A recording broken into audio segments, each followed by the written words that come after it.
Everyone আসসালামু আলাইকুম। আমি মাহা, আশা করি আপনারা সব ভালো আছেন। আলহামদুলিল্লাহ আমিও ভালো আছি। আজকে লই এলাম আপনারা মাঝে মিনি একটা ব্লগ। আর আজকের রেসিপিটা হইল গিয়া রুসোটের ফাতা। খেয়ে চিনইন অবশ্যই কমেন্ট করে জানাইবা কিন্তু। আর রুসোটের পাতাটা কিন্তু অনেক উপকারী একটা পাতা। তো আমরা বাসায় তিটার গাছ আছে, আমি কয়েকটা পাতা তুলে নিলাম কারণ আজকে আমি রুসুটের পাতা দিয়া বাসাত শাক রান্নবো। আর এখানেও আমি কাঁচামরিচ, ধনিয়া পাতা, পেঁয়াজ, রসুন সবগুলোরে খাইতে রাখি দিছি। আর এদিকে রুসুটের পাতাটারে খুব সুন্দরভাবে ক্লিন কইরা ওখন এখানেও শাকের মতো ফুইল্লা দিলাইরা আমার শাশুড়ি। তো যার কাছে আমার ভিডিও ভালো লাগে অবশ্যই like, comment, share and subscribe করবা। রুসুটের পাতাটা কিন্তু অনেক প্রসেসিংয়ে খাওয়া যায়। তো আজকে আমরা বাসাত মানে শাকের মতো রান্নবো। তো সবাই দেখবা আমার ভিডিওটা, আর সবাই আমার ফেসবুক পেজও একটা ফলো দিলাইবা। আর এদিকে সেমভাবে সবগুলা শাকরে সুন্দরভাবে ফুল্লা রাখি দিরা। আর অন্যদিকে আমি গ্যাসটা অন করে লিমো, এর মধ্যে আমি একটা লড়ি বয়াইলিমো। আর লড়িটা গরম হওয়ার পরে দিলাইলাম আমি এখানেও তেল।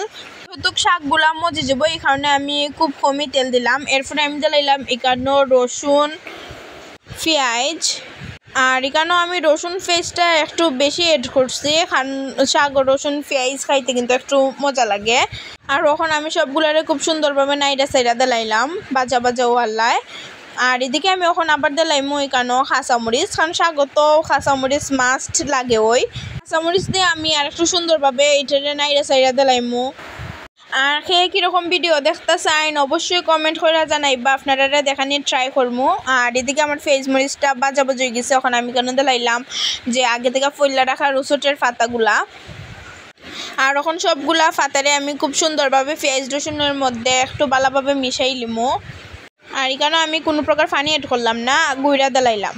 আর দেখতেই পাররা যে শাকগুলো অলরেডি মজে গেছে। আর আমি ওখানে এখানে লবণ এড করে দিলাম, লবণ দিয়ে খুব সুন্দরভাবে নাড়াচাড়া দিলাইমো, কারণ লবণ ছাড়া যে কোনো জিনিসই কিন্তু খাইতে ভালো লাগে না। আর নাড়াচাড়া দিয়ে আমি ওখানে আরও 10 মিনিটের পর্যন্ত ডাইকা রাখিলিমো।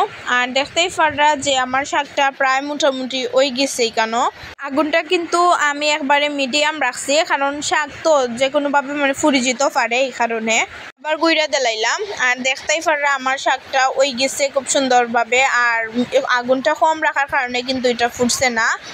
অনেকেই আসেন যে রুসুটের পাতা কিতা এটা চিনই না, কিন্তু না, এটা শরীরে অনেক বেশি উপকারী একটা পাতা।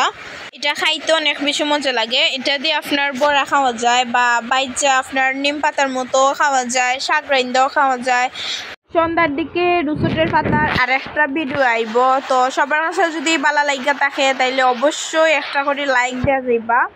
আর দেখতেই পাররা যে শাকটা মোটামুটি ওই গেছে। আর আমি ওখানে কেন খুব সুন্দরভাবে এটা নাইড়া সাইডা দিলাম। আমার যে কোনো শাকে কিন্তু খাইতে অনেক বেশি ভালো লাগে। আমি আরও একটু সময় এটা গুঁড়া রাখি দিছিলাম, এরপরে আবার দেখলাম যে একবারে পুরাপুরি আমার শাকটা ওই গেছে। আজকের মতো ভিডিওটা এখানেও শেষ। সব ভালো থাকবা, সুস্থ থাকবা, আমরা দোয়া করবা। আল্লাহ হাফেজ, আসসালামু আলাইকুম।